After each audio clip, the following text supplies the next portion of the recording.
What if there was a 3D printer that was as easy to use as the toy box, where you don't even need to load up a slicer or think about settings? All you do is plug it in, connect it to your Wi-Fi, and then on your phone or computer go, you know what, I want that, and hit the button, and the printer springs to life and just gives it to you. No muss, no fuss, super easy.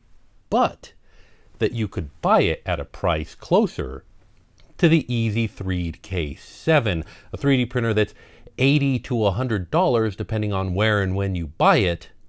Well, then you would have the GooFoo Cube 3D printer. Or at least you would have what the GooFoo Cube promised on its IndieGogo campaign. But did it fulfill those promises? Before we get into it, I learned about the GooFoo Cube from, well, from you guys.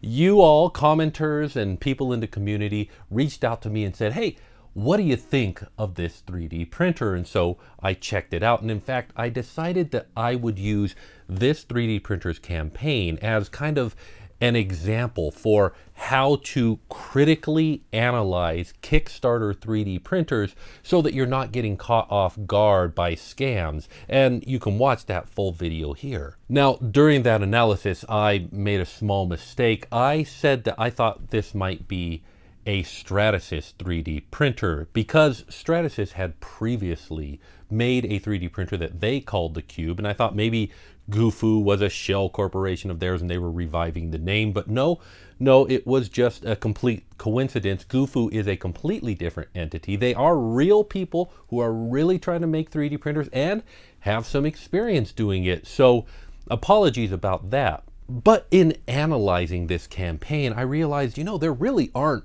as many red flags as there should be. This might be legitimate. And so I decided I would take the plunge and get back to y'all about whether or not this is real. And let's just start at the beginning and say they promised that they would deliver a 3D printer for $99. And we can fudge that a little bit because it was $99 plus a worldwide shipping on top of that. But never mind that. They delivered. It's here, it's real, I'm holding it in my hand, and I used it to make 3D prints. So first and foremost, this is not a scam. They weren't scamming anybody. They actually are trying to make a super easy to use 3D printer at a very affordable price. Can I just say, as an aside, when I was showing pictures of this online, there were a number of people who said, why am I wasting my time with a machine like this? Cheap stepper motors and a plastic frame. Why, this thing is so garbage, I should put it away and just use a real 3D printer. And we need to get over that thinking as a community. You know, I have another 3D printer here that's using cheap stepper motors and plastic frame. It's the Baby Belt 3D printer. It's a belt 3D printer made out of the same cheap stepper motors and made out of a plastic frame. But you know, this one, everybody seems to be super excited about. Cheap stepper motors, plastic frame, woohoo. Cheap stepper motors, plastic frame, boo? Come on. The fact is, people are excited about this because it's a cheap belt printer and everybody wants one, but let's not fool ourselves. This is not going to be a great printer because it's cheap and plastic. But the truth is, we're also going to start seeing a lot more printers like this that are hitting the market because there's a demand for cheaper 3D printers and people are going to fill that demand. So maybe as a community, we can agree to, instead of poo-pooing these printers and telling people that they should just go out and buy a Prusa, that maybe we should say instead, hey, let's see if we can figure out how to make these as good as possible. Because yeah, the cheap 3D printers are gonna keep on coming and we can't fight it, so we might as well embrace them. However, going through their campaign, there were a couple of other promises. They promised that it would be easy to assemble, and you know what? Actually, it really is. I mean, I've never seen a 3D printer that I can put together or take apart without any additional tools. Everything is designed to just slot into place, hold into place, and just be easy to put together and take apart if needs be. And so, to their credit, that worked. But here's the big first caveat to that. The connectors that they've made are not super rigid. This 3D printer, I hate to say it, but it wiggles like crazy. I have seen it during a 3D print and having its own gantry arm wiggling just from the pressure of its own printing. So while it does succeed in the promise of being easy to assemble, the upshot of that is that it's really not that great for super accurate parts. And that's a little bit frustrating, but you know, okay, fine, it can make toys, it can make silly little toys, right? Well, I had some trouble with that. First, there is the app. And admittedly, part of the problem of promising people that you're going to have an app that connects with a good, strong connection, good data through, is there's only so much you can do if a person's home Wi-Fi isn't very good. Now, I thought I had pretty good Wi-Fi, but for some reason, every time I tried to use this, getting it connected to my Wi-Fi, and then I'd start the app, and the app would say, oh yes, you've got a 3D printer right here, I can see it. And I'm like, cool, let me start this print. And it says, your 3D printer disappeared. What? Try again. Nope, still can't find it. Try again. Oh, now I found it. It seemed like I was doing everything in the app 3 times before it would actually connect. But I did manage to get it to work. And the first print that I made on it was, yeah, you might be looking at this and thinking, what the heck is this? It looks like he's printed it in frosting. Yeah, there's clearly something not right with this print. Now, first of all, what it's supposed to be is a dice tower. You're supposed to be able to roll dice down here and have it tumble around and come out randomized, but what is this, a dice tower for ants? I mean, it's tiny. And this is because the files that they have on their app, it seems like they just scraped them off of Thingiverse and then scaled them so that they would fit on their printer without any regard to whether they should. It feels like their app was populated by a bot. And while I commend their skill in making that happen, you really should curate your designs a little bit more. That's the biggest strength of the Toybox 3D printer, that they curate and check all of their prints, and when they have it on there and says you can print it, you can bet that it will print and work. This automated approach produces prints that are just, why would you have this on there in the first place? But secondly, yeah, let's talk about the print quality. There was definitely something wrong with my 3D printer. As it was printing, it was coughing and sputtering. I was seeing little pops of smoke come out of it, and the smell, oh, it was giving me a headache, and I never get that with PLA. At first I thought maybe it was their app. Maybe there was some setting that was just way wrong in their app. Hopefully they'd fix it, I thought. But you know, this 3D printer isn't tied to the app. You can plug it in and run it headless from your computer. And so I thought I'd try a print like that, and I had the same problem. So at this point I thought, well, maybe it was the filament I was using. Now you could see I used 2 filaments to do this test print. The filament sample that they sent, and then a roll of my own PLA. But I thought, I don't know, maybe I should try another roll. So I unloaded and reloaded it, and I noticed while I was loading it that it hadn't gotten up to temperature. It was only by its own report at about 120 Celsius, and yet the filament was going through it buttery smooth. And I thought, is it possible that it's just printing too hot? Is this what happens when you print PLA really hot? So just experimentally, while I had it hooked up headless to my computer, I tried to print at only 120 degrees Celsius, and finally I got a good print out of it. I say good, but there's very clearly a lot of wiggle going on as this thing goes up the Z-axis. It's so ridgy you could do your laundry on it. So I'm still wondering why this is happening, but before I can explore that, I run into another problem. The X-axis here suddenly starts acting up. It will go left but not go right, which to me says that there's some bearings inside of it that need greased. You know what? Easy Lego assembly means easy Lego disassembly. So I took it apart, and then I had to remove the pretty pink covering. Now I will admit, I bought the pink one because, well, pink. And so it hurt me to have to take these off in order to get at it. But you know, you got to do what you got to do, and they do not go back on as easily. It's held on with a couple of screws, and you know, I gotta mention, these screws are screwing into plastic. That means I get to take this apart maybe 2, maybe 3 more times before those are going to be stripped out and nothing's going to hold it in place. And inside it's using cheap stepper motors that are bolted to the plastic. The plastic is the frame. So I greased the rods, I put it back together, but I decided, you know what? I better see if I can figure out what's wrong with the extruder head while I got it apart. Now the extruder head is also held together with 4 screws, and those are screwing into a piece of plastic. So again, I only get a couple of times of doing this before it might never go back together. Now at this point, I've contacted GooFu support. I found their Facebook page and they're actually responding to me. Big kudos to GooFu for actually talking to people and trying to get this to work. And they told me what to look for on the extruder head. They actually showed it to me disassembled so that you could get to it. And sure enough, on closer inspection, the temperature sensor on that head was not sitting where it was supposed to. It was sitting outside of the extruder head and basically just measuring the ambient temperature around the extruder. Well, no wonder it wasn't accurate. That completely makes sense. And with their help and confidence, I was able to take that extruder head completely apart and put it back together.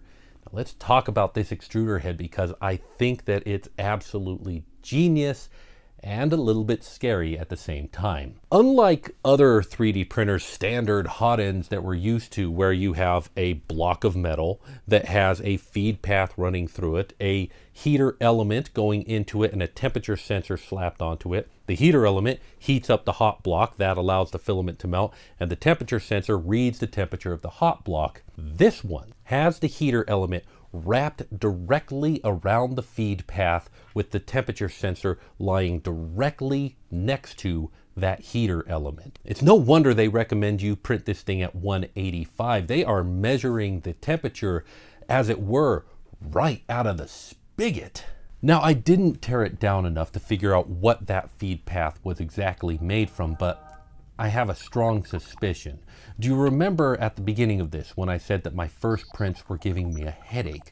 Well, PLA I don't think gives you a headache even when you overheat it, but ABS and other thermoplastics do. I think it's a plastic heat path that they've wrapped the heater around, and that's fine as long as you don't go too hot.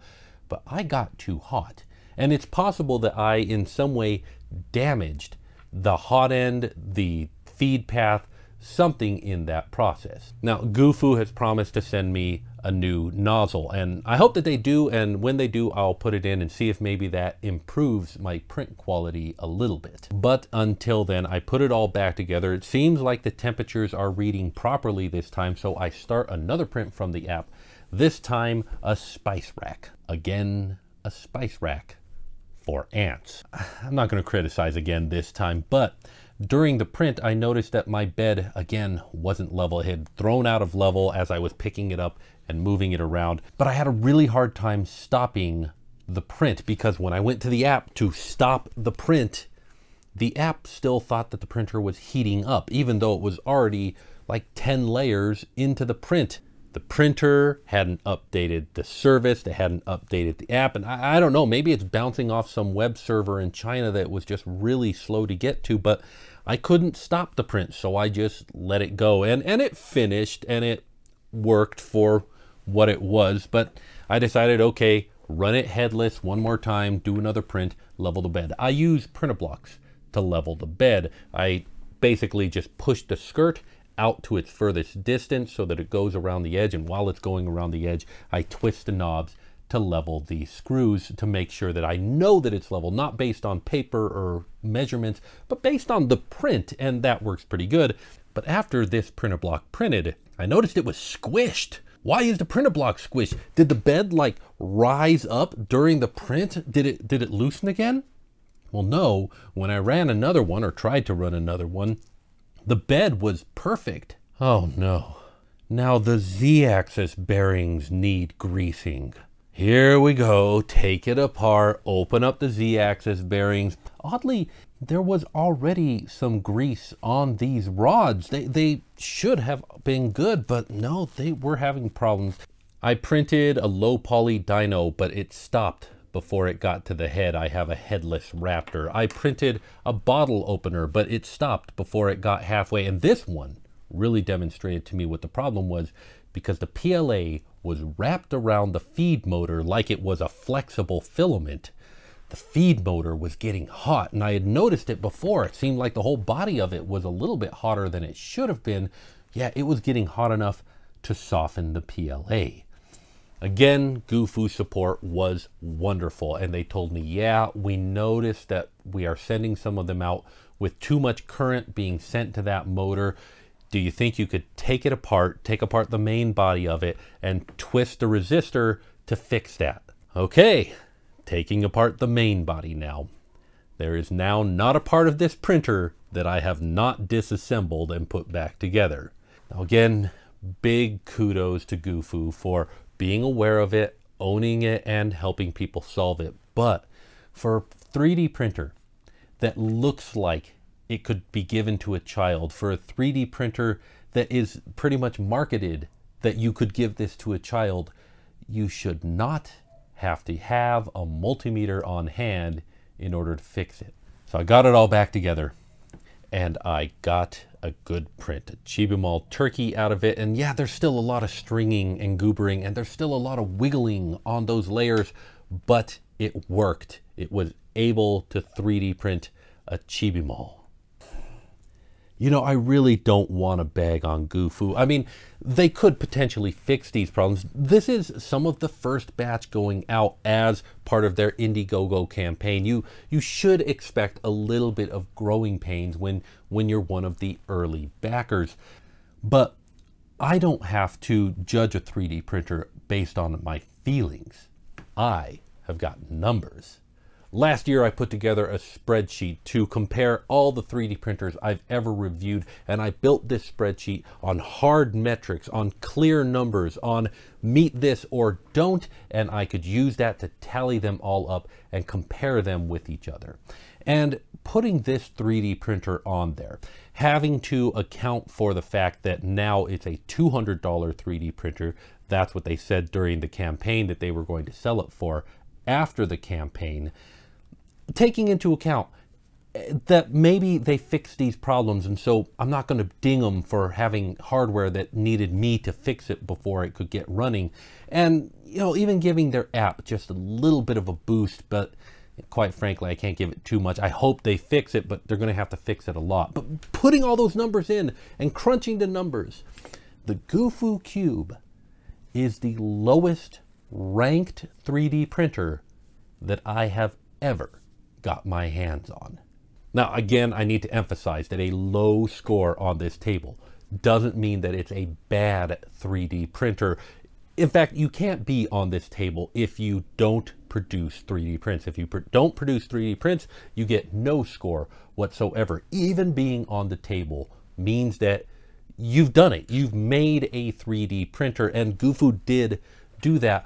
But being low on this table means for the people who backed this campaign and got this printer and are having troubles with it, this means that, first of all, there's hope. I was able to fix mine and get it to work, and it does work. I was successful, it's functional, I did it. You can do it too, stick with it, but also it gets better. If you get this printer running, or even if you don't give up on 3D printing in general, because there are other 3D printers out there, and every single one of them is better than this one. Again, let me recap.